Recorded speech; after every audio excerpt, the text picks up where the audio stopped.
बहुत समय पहले एक छोटे से गांव में एक राजा का शासन था। लोग आलसी और लापरवाह हो गए।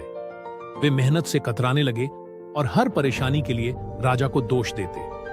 खेतों में काम कम होता, रास्ते जर्जर हो रहे थे, लेकिन लोग शिकायत ही करते रहते। एक दिन राजा ने सोचा, इन लोगों को मेहनत का महत्व सिखाना होगा।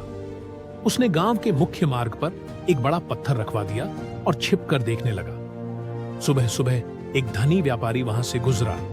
उसने पत्थर देखा और गुस्से में बड़बड़ाया, राजा को सड़क सही करवानी चाहिए, ये सरकार हमेशा सोई रहती है।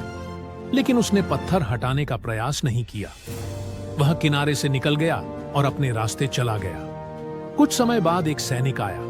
उसने पत्थर देखा और कहा, इस राज्य की हालत खराब हो रही है, राजा कुछ नहीं करता।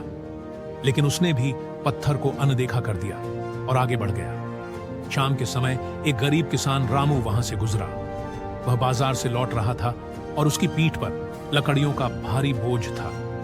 पत्थर देखकर वह रुका। थका होने के बावजूद उसने सोचा, अगर मैं इसे नहीं हटाऊंगा तो कोई दूसरा यात्री गिर सकता है। उसने लकड़ियां नीचे रख दी और पत्थर हटाने का प्रयास करने लगा।